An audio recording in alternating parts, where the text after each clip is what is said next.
Have you ever watched a VTuber stream live and then see something in it that makes you go, hey, I can make a video on that? Well, gather around the campfire, boys and girls. Okay, let me rephrase that. Gather around the campfire, Robin from Teen Titans Go. It's story time with RareWallaby, baby. The VTuber this story is about is Sumi Ushio from Prism Project Gen 4. A relatively quiet mermaid, she is 5 fish tall, was sentenced to death by firing squad for evading her taxes, and she has a tail. That's cute. One day, she was streaming the very popular video game Minecraft on the Prism Project server with the goal of finding a sea temple, and also some rice, but her focus was on the sea temple. But midway through her quest, whilst she was distracted admiring polar bear ass, a strange structure off in the distance catches her fish eye. Whoa, is that someone's build? I don't think so. Ah! The now curious mermaid decides to investigate. As she approaches the structure, she is suddenly given a new quest by the game itself in the bottom left corner that simply states, kill bunny, get loot. Now her curiosity has been further stimulated. She climbs up the dirt booby the structure was on, slumbers for the night, and then, once she wakes up, she devises a plan. Okay, I'll make a chest. I'll store all my stuff in case of emergency, and we'll go down and take a peek. So Sumi chops down a couple of trees, makes a chest, stores some invaluables in it, grabs a bucket of water, places it into the opening of the structure, and ventures into the unknown. Once inside, she finds a book that tells the now identified tombstone's backstory. As I die, I live my riches to my cute little bunny. It will forever live in this tomb, but you must first access it with a riddle. Riddle on the next page. Well, now we know how the bunny Sumi was directed to kill is related to this tombstone, but also, what? A bunny? One of these things? That some people keep as pets? That the assumed owner of the specific bunny that Sumi has been told to kill by the game itself described as cute and little. Really? Surely Sumi could just take the booty and scurry off without hurting the bunny. There's no way that she has to kill the bunny, right? We'll get back to the bunny later. But first, riddles! I love riddles! Except for this one! Fuck him! I hope Randy Orton goes into obscurity! Anyway, let's check out the dead guy's riddle. You see me in an ore, lakes, tube coral, and orchids. What color am I? I have no idea what the fuck the answer could possibly be, but apparently Sumi figured it out pretty easily. Blue? So now I feel stupid. Sushi pulls the blue lever and it opens a path further down. So she jumps down and discovers a shit ton of zombies and skeletons that make quick work of her. Okay, so Sumi died, but that's okay because remember, she went to sleep before going in, which means her spawn point has now been set right next to the tombstone. So she can just respawn, go back in, get her stuff, and I guess get out since the original plan was for her to just take a peek, which she now has done. And she broke her bed after sleeping. She is now back at the start. God fucking damn it. Luckily, she learns that she can teleport thanks to a mod or something, so she teleports back in.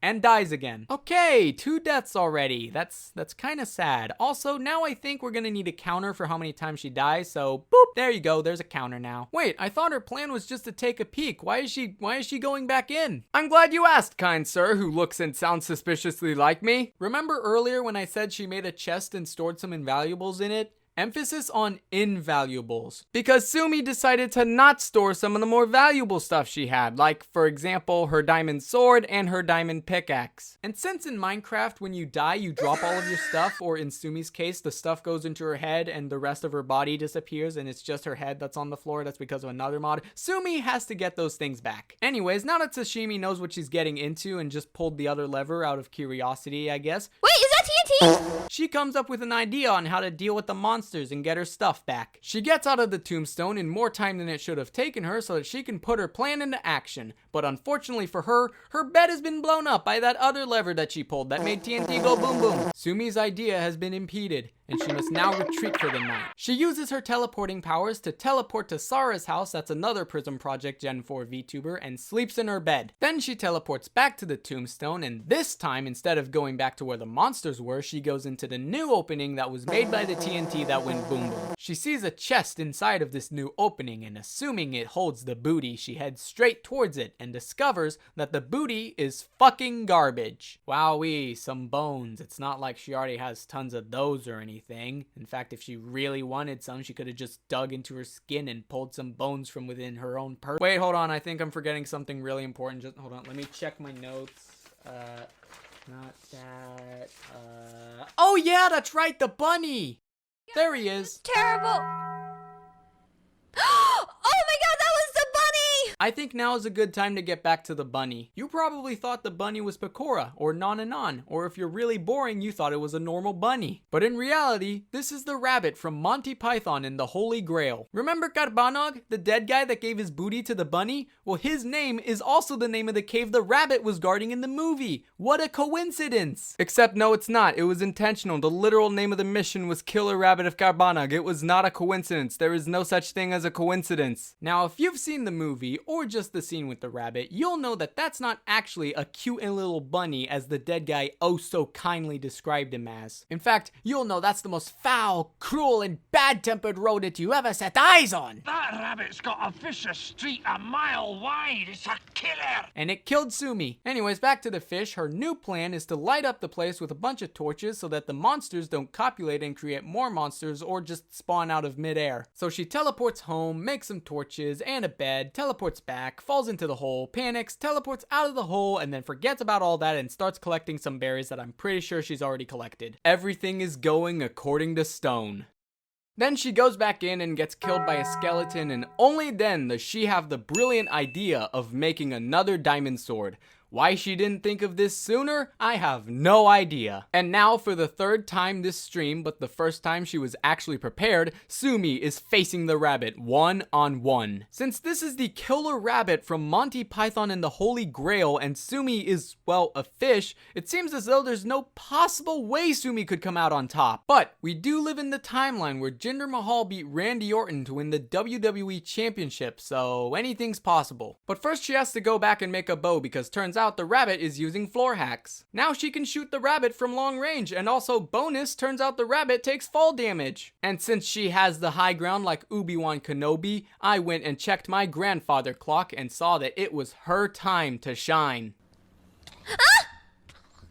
What? And that's when I realized my grandfather clock was broken and on fire and was a cardboard cutout the whole time that I got from the cardboard cutout store, which was also broken and on fire. At this point, Sumi accepts that she can't kill the rabbit because it's just too strong. It's like stronger than Omni-Man and Thanos and Brock Lesnar and Goku and the Queen of England all fused into one giant blob monster thing, like looks like muck or something. But still, she won't give up. Not until she gets back her stuff, which have probably dematerialized by now. So, Sumi's new plan. Just fucking barricade the bunny and go get her stuff. Should be easy. Or not. And then a spider showed up and killed her. And then she killed the spider.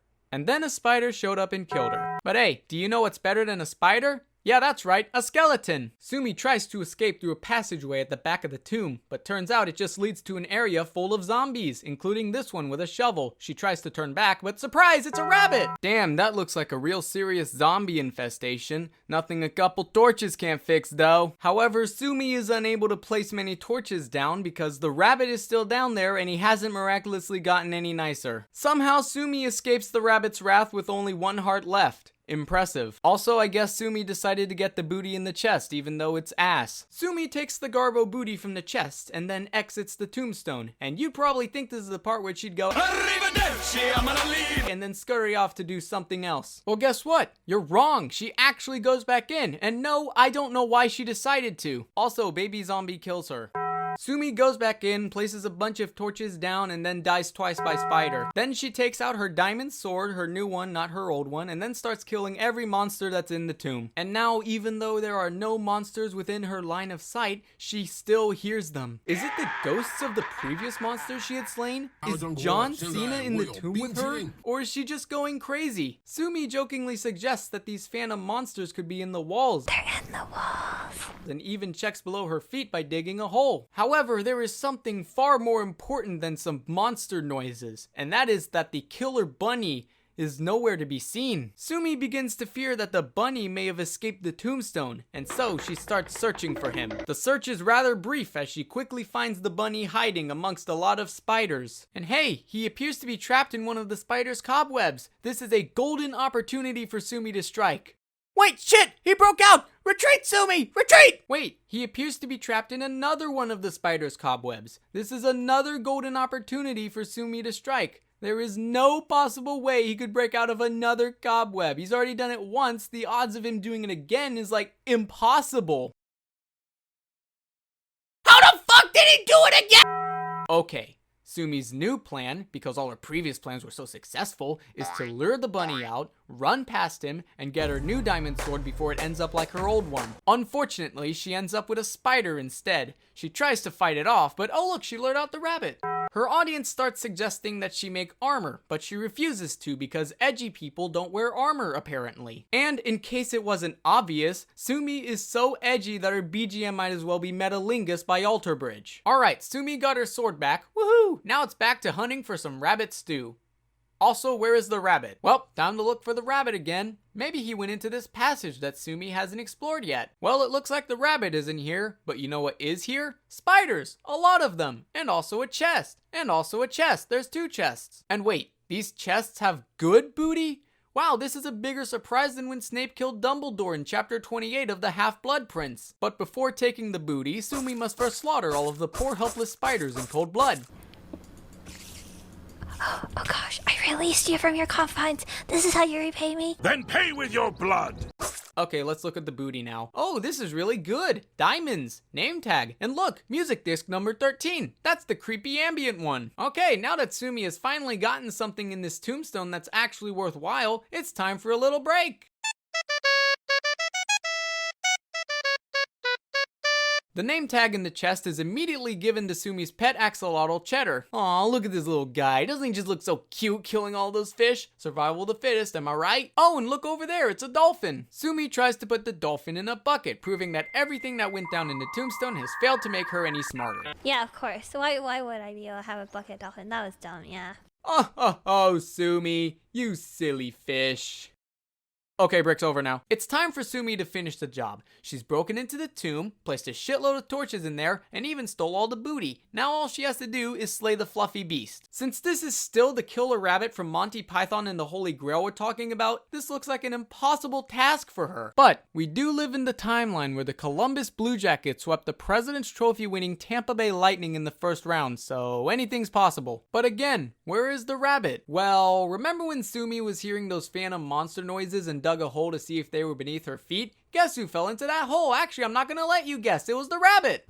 He's in my hole! Ah! Yeah, it turns out the most foul, cruel, and bad-tempered rodent you ever set eyes on does not watch out for random holes in the floor. Who would have thought? And now that the rabbit is stuck with nowhere to go, Sumi has the perfect chance to execute him. She teleports home, gets her bow and arrows, teleports back, and starts shooting the hapless killer. Well, bad news, Sumi only has 6 arrows, and that is not enough to kill the rabbit. So, naturally, Sumi does what no sane human would have done in this scenario and jumps into the hole and starts fistfighting the rabbit. Unsurprisingly, she gets her ass kicked. 4 times. And now here, when it seems as though even if the rabbit was trapped in a hole, Sumi could still not kill it, someone in chat suggests that she uses sand. Of course! Sand! The coarse, rough, and irritating substance that gets everywhere! And more importantly, one of the only blocks in Minecraft to obey the laws of physics! How was this not the first thing Sumi thought of when she saw the rabbit in the hole? Just drop some sand in there and the rabbit will suffocate! Also, it's the only thing that hasn't been tried yet aside from TNT, so why not try it now? So, Sumi takes some sand from her chest, teleports back to the tomb, and drops it into the rabbit hole. And it works! Sumi gets to enjoy the relaxing sounds of a poor rabbit who is just trying to protect his dead owner's booty, struggling to breathe. The sweet sound of suffocating bunny. The sweet sound. And finally, once his lungs are filled to the brim with sand and his heart can no longer beat, he shits out diamonds, emeralds, and iron, and the sounds of struggling stop. The rabbit has finally been killed. And that is where the story comes to an end. Basically, Fishwoman spent an hour trying to kill Bunny, but let it be known that if she had the holy hand grenade, it would have been 2 minutes instead of 1 hour. So, moral of the story? Well, there wasn't one. At all. Anyways, I'm gonna steal Sumi's outro from her Minecraft stream, and I'm gonna make it the outro for this video. Oyasumi! Oyasumi! I'll see you soon. Have a good night. Mwah!